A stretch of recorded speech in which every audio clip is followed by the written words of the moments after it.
Hello students, welcome to NCERT Help.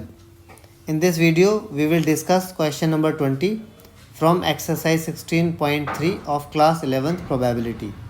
First of all, let us read the question. Question number 20 is saying, the probability that a student will pass the final examination in both English and Hindi is 0.5. कोई student final exam में हिंदी और English दोनों को पास करेगा, इसकी probability 0.5 है। अब देखो यहाँ पे बोथ आया हुआ है, तो बोथ का मतलब ये इंटरसेक्शन की प्रोबेबिलिटी दी हुई है। And the probability of passing neither is 0.1। तो ये नाइदर है, मतलब ना वो इंग्लिश एग्ज़ाम पास कर पा रहा है ना वो हिंदी। तो ये हिंदी और इंग्लिश का जो यूनियन है उसका भी कॉम्प्लीमेंट होगा, क्योंकि यूनियन का मतलब होता है या तो आइदर इंग्लिश और हिंदी, यहाँ पे नाइदर है, तो ये हुआ यूनियन का कॉम्प्लीमेंट। आगे कहता है if the probability of passing the English examination is 0.75, what is the probability of passing the Hindi examination. तो इस तरह के क्वेश्चंस में आपको ज़्यादा ना लिखना पड़े, इसके लिए आप इवेंट्स को एज्यूम कर लेंगे। तो मैं इवेंट्स को एज्यूम करूँगा और आप भी एग्ज़ाम में ऐसा ही करें।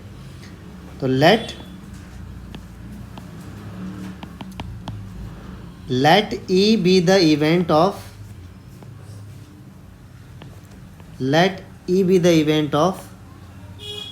Student passes in English examination, और हिंदी के लिए आप ई एज्यूम कर एच एज्यूम कर लें। Let H be the event of student passes इन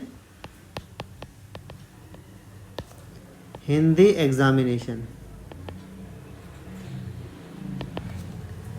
अब हम लिखेंगे अकॉर्डिंग पर कंडीशन हमें क्या क्या गिवन है। अब हम केवल सिंबल क्या यूज़ करेंगे, ई और एच। तो बोथ के लिए आपको 0.5 दिया हुआ था, तो बोथ हुआ आपका intersection.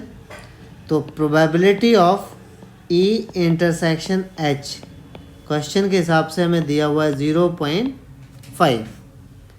And probability of passing neither का मतलब हुआ, देखो नाइदर का मतलब आइदर या और का कॉम्प्लीमेंट, और आइदर और हमेशा यूनियन होता है, और यहाँ पे नाइदर का मतलब हुआ आपको दिया हुआ है probability of E union H, दोनों में से कोई भी पास नहीं कर रहा है, यानी इसका कॉम्प्लीमेंट दिया हुआ है 0.1। और probability of passing English examination दिया हुआ है 0.75। और पूछा गया है find the probability that student passes in Hindi examination. तो यहाँ मैंने क्वेश्चन मार्क बना दिया है, ये हमें फाइंड करना है। तो ध्यान से देखिएगा।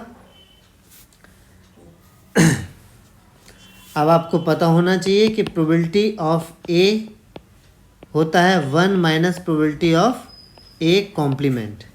इसका मतलब probability of A union B को हम ले सकते हैं 1 minus probability of A union B का कॉम्प्लीमेंट, जो कि हमें क्वेश्चन में गिवन है। कितना गिवन है, 0.1। तो यहाँ पर ए और बी की जगह हमें लिखना होगा, क्योंकि इंग्लिश और हिंदी की बात हो रही है, तो हम लिखेंगे यहाँ पर therefore probability of E union H will be 1 minus probability of A union H complement. इसकी जगह आ जाएगा 0.1, ऐसा हमें क्वेश्चन में गिवन है। तो इससे आपको probability of E union H की वैल्यू मिल जाएगी, जो कि होगी 0.9। ठीक है। अब probability of E union H का फॉर्मूला लिखें। आपको पता होना चाहिए probability of E union H क्या होगा, प्रोबेबिलिटी ऑफ ई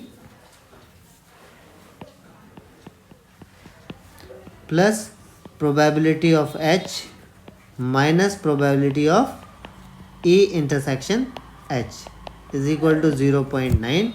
अब जो आपको गिवन है वो आप रख देंगे, और जो आपको फाइंड करना है वो अपने आप निकल आएगा। तो प्रोबेबिलिटी ऑफ ई क्वेश्चन में गिवन था, कितना गिवन था प्रोबेबिलिटी ऑफ ई, 0.75। ठीक है, प्रोबेबिलिटी ऑफ ई की जगह हम लिखेंगे 0.75। और probability of E intersection H की लिखे, probability of E intersection H की जगह लिखेंगे 0.5। तो देखिए 0.75 plus probability of H minus probability of 0.5। अब 0.75 में से 0.5 यानी 0.50 अगर आप माइनस करते हैं तो आपको क्या मिलेगा 0.25 plus probability of H is equal to 0.9।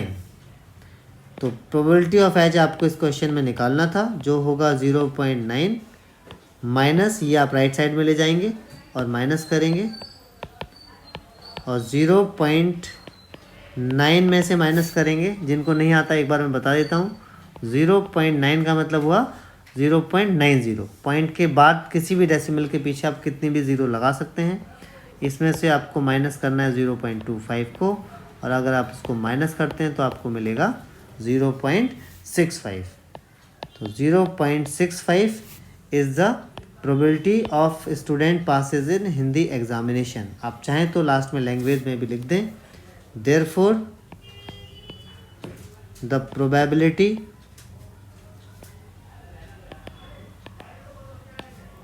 Of student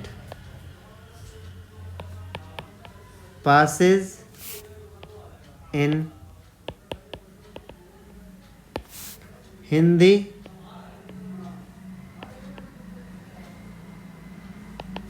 examination is 0.65।